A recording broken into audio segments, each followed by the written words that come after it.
Many professionals believe promotions happen simply because they work hard, perform well, and stay loyal to the company. But the truth is, promotions rarely go to the person who's simply the hardest worker. They usually go to the person who's seen as the most ready for the next level. If you want to increase your chances of being promoted, there are specific things you need to start doing differently. And that's exactly what we're going to talk about today. If you don't know me, I'm Portia of Fly High Coaching, where we've helped thousands of executives and professionals reach their career goals. In this video, I'm going to break down 3 things high-performing professionals do that makes them far more promotable. These strategies help you demonstrate leadership potential, increase your visibility with decision makers, and position yourself as the obvious choice when the next opportunity opens up. If you're serious about advancing your career, these 3 things can make a huge difference. The first thing you want to do is you want to start operating at the level above your current role. Promotions often go to people who are already demonstrating readiness for that next level. To do this, you want to understand what the next role actually requires. And a lot of times people are not going to spell this out for you, so that's what makes this a more difficult thing to do and to understand. What you can do, though, is you can study job descriptions for the next level above yours. So make note of those differences, those distinctions between your role and that level up. You can also observe how leaders at that level operate. So what are they thinking about? Are they more strategic? Are they tactical? Are they a mix of both of those things? And then you also want to identify skills, behaviors, and responsibilities that are expected at that next level. Again, this can sometimes be hard to do. I think it requires a lot of observation within your organization. And then also you can look outside of your organization, within your industry, at other companies. You also want to demonstrate strategic thinking. So you want to move beyond just task execution. Task execution is important. I see a lot of people try to skip over this and they just want to be strategic because that's a buzzword out there. And they think of being strategic as being part of leadership. But at a fundamental level, you have to do your tasks well before you can move beyond that. Okay. But once you're doing your tasks, then you can start to add a little extra on. You can contribute ideas that improve processes or outcomes. I call this filling the gaps. So where are there gaps or holes or just breakdowns, areas of inefficiency that could be done better? And you want to think about the long-term impact, not just immediate deliverables. As you are filling those gaps and making suggestions, you want to think about how does this affect the company in 3 months, 6 months, 2 years? If you want more support, you can sign up for our Career 911 Masterclass linked below. Another thing you can do is you can volunteer for higher level projects. So think about cross-functional initiatives, meaning amongst multiple teams or multiple groups. Think about projects involving leadership or decision making. Those are great to volunteer for. That helps you to get visibility.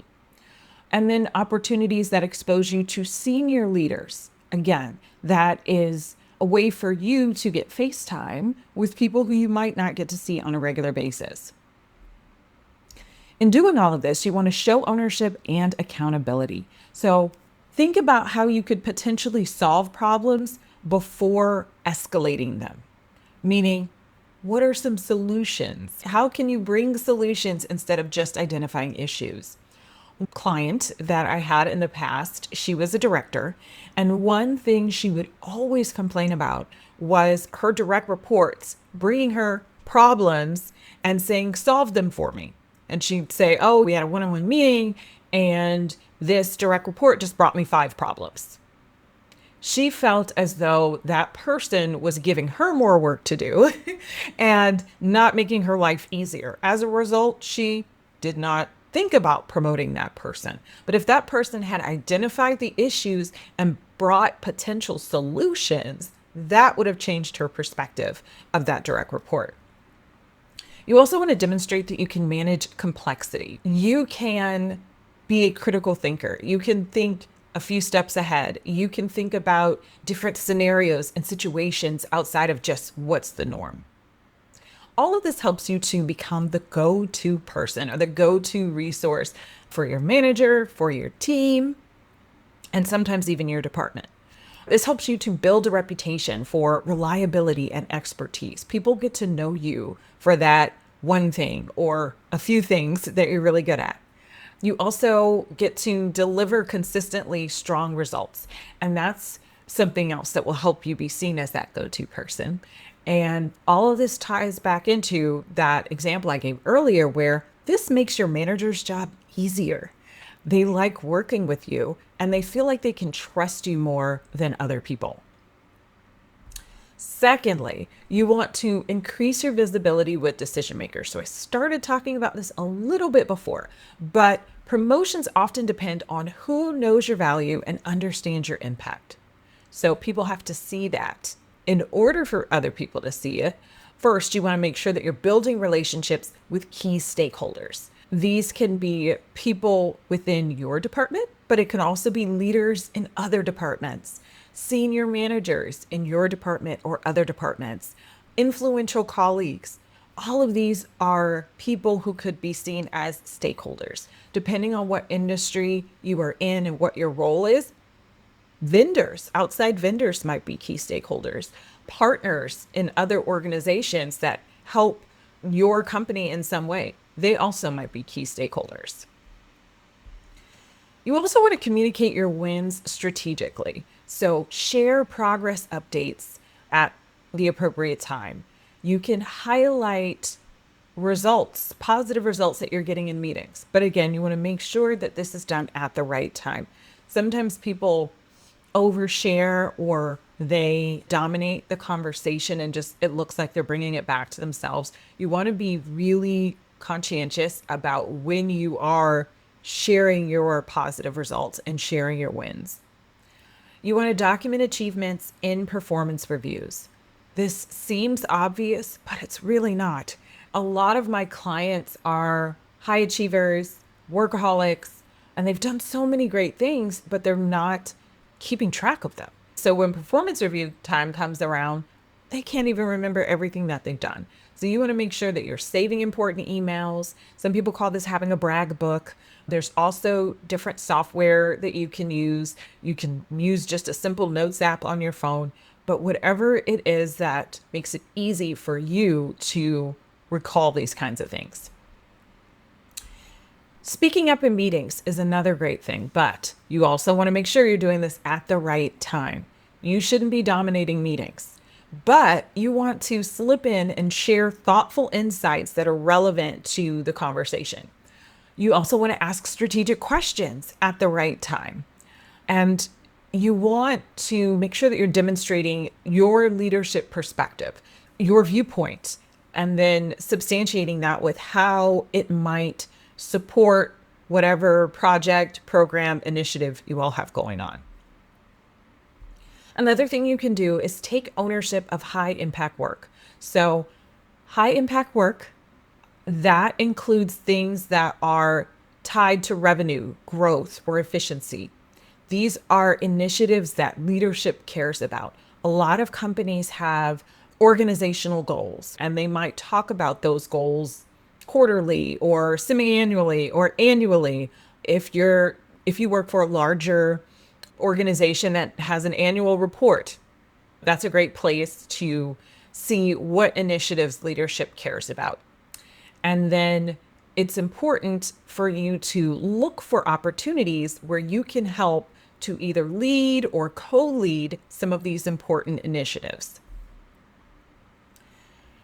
And in all of this, you want to make sure that you're being seen as a leader, not just a contributor. So in order to do that, one thing you can do is you can mentor junior employees.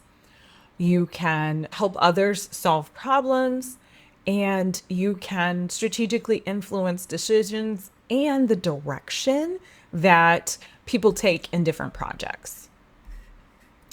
And then finally, you want to manage your career proactively. Many professionals wait for recognition, but promotable professionals, they actively manage their career growth. To do that, that sounds great, but a lot of people are like, how do I actually do that? You want to communicate your career goals. So have open, honest conversations with your manager. If you are interested in learning new things, getting additional training, share that with them. You can also obviously express interest in advancement. So let them know, hey, my career goal is to be a manager one day, a director one day, whatever that may be.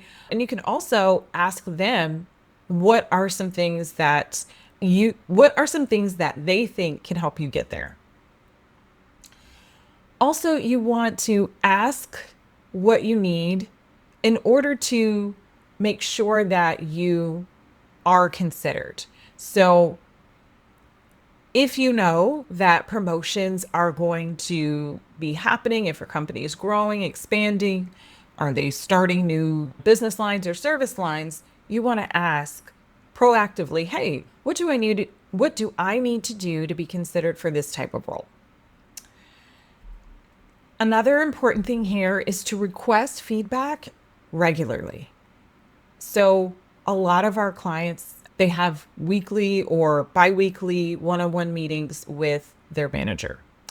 If you don't actually see ways to improve, if you don't proactively find gaps that need to be filled, like we talked about earlier, you can ask your manager in those meetings.